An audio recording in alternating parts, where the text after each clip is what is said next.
Assalamualaikum warahmatullahi wabarakatuh. Kembali lagi dengan saya Muhammad Nabil Hafiz dengan NPM 23412014 dengan program studi akuntansi.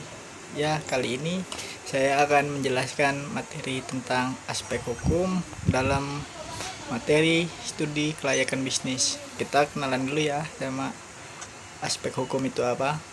Aspek hukum mengkaji tentang legalitas atau proyek atau bisnis yang akan dibangun atau dioperasikan. Setiap proyek atau bisnis yang akan didirikan dan dibangun di wilayah tersebut harus memenuhi hukum dan tata peraturan yang berlaku di wilayah tersebut. Aspek hukum mengkaji tentang ketentuan hukum yang harus dipenuhi sebelum menjalankan usaha. Ketentuan hukum setiap jenis usaha berbeda-beda, tergantung pada kompleksitas bisnis tersebut. Ada otonomi daerah yang menyebabkan ketentuan hukum dan perizinan antara daerah yang satu dengan daerah yang lain berbeda-beda. Oleh karena itu, pemahaman mengenai ketentuan hukum dan perizinan investasi untuk setiap hukum.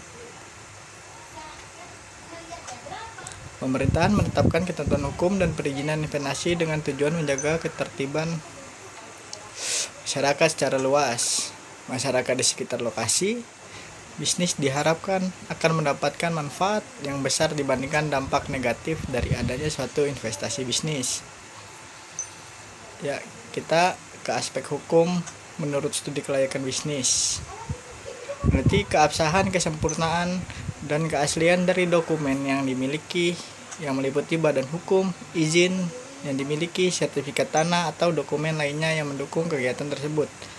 Jenis badan hukum usaha itu ada 5. Yang pertama ada perseorangan, yang kedua ada firma, yang ketiga perseroan komanditer, yang keempat perseroan terbatas, yang kelima ada koperasi.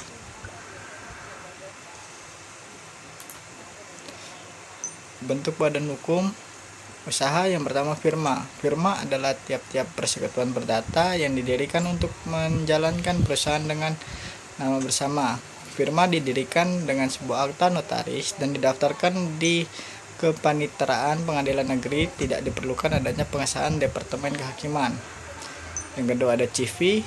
CV adalah suatu perseroan untuk melakukan suatu perusahaan, dibentuk antar satu orang atau beberapa orang persero yang bertanggung jawab pada satu orang atau beberapa orang persero.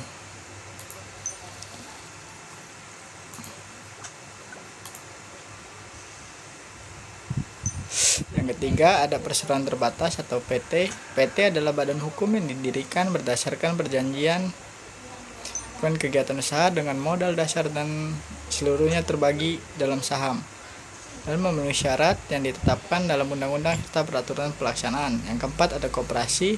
Koperasi adalah suatu kerjasama antara orang-orang yang tidak bermodal untuk mencapai suatu tujuan kemakmuran secara bersama-sama untuk mencari keuntungan. Sumber data diperoleh dari sumber data. Sumber data itu ada 2. Yang pertama data primer, yang kedua data sekunder. Data primer itu apa sih? Data tanggapan dan persetujuan masyarakat di sekitar lokasi berkaitan dengan ide bisnis yang dilaksanakan. Sedangkan data sekunder, data literatur tentang hukum bisnis, peraturan perundang-undangan, dan dokumen 2 lainnya tentang pendiri usaha dan memperoleh perizinan, izin usaha, dan izin lokasi. Mode pengumpulan data itu ada 2. Yang pertama ada wawancara, yang kedua ada dokumentasi. Wawancara itu terbagi menjadi apa aja sih? Yang pertama masyarakat sekitar, yang kedua pihak kelurahan atau desa perwakilan pemerintah setempat, yang ketiga konsultan hukum, yang keempat pihak kantor pelayanan perizinan dan investasi setempat. Studi dokumentasi itu untuk mengetahui kelengkapan perizinan, mendirikan usaha, dan jaminan. Mungkin itu saja yang dapat saya jelaskan dari materi kali ini. Saya akhiri. Wassalamualaikum warahmatullahi wabarakatuh.